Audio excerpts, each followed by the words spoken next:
responsible for operating Canada's largest airport. There won't be any stops on the tour, so if you have to go to the washroom, sort of you're out of luck. We're at the central de-icing facility, and on the map you'll see it's in purple the route we're going to take. We're in the middle of 5 runways right now, the infield area. And if I could ask the parents to keep their children more quiet so everyone else can hear, please. Thank you.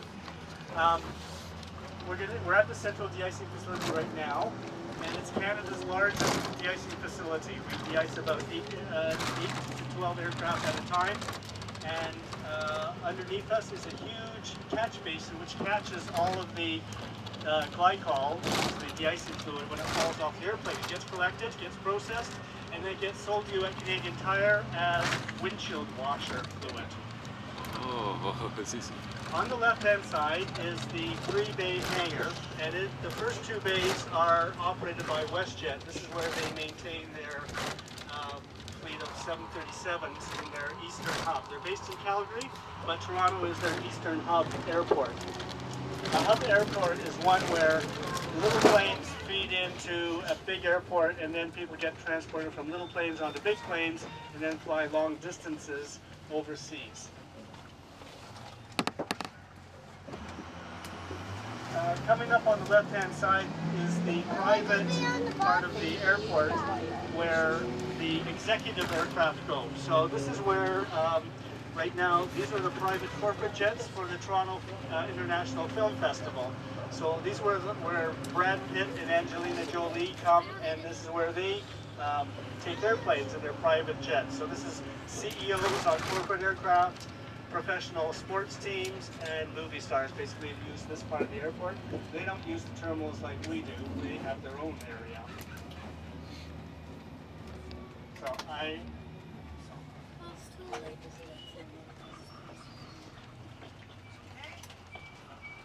So I want to introduce you to Darlene. Darlene is our bus driver today.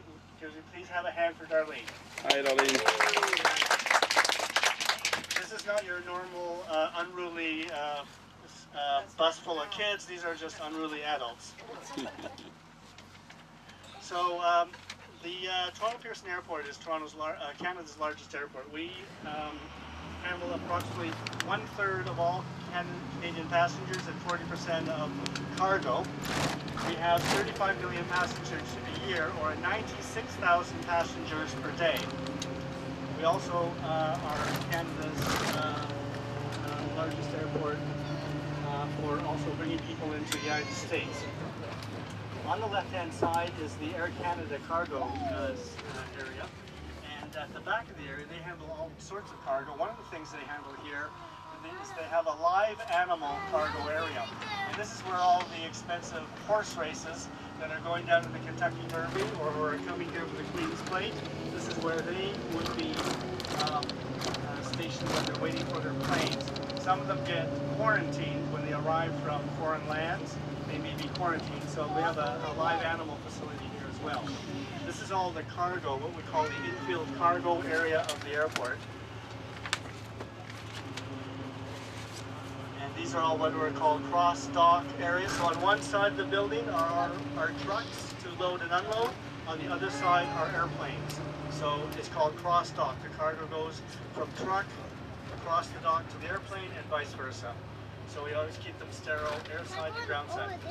On the left is the infield terminal. This is a temporary passenger terminal that was built when we were demolishing the old Terminal 1 and building the new Terminal 1 in 2004. This temporary terminal is no longer used as mothballed, but it is larger than Halifax's permanent terminal. It has 8 bridge gates.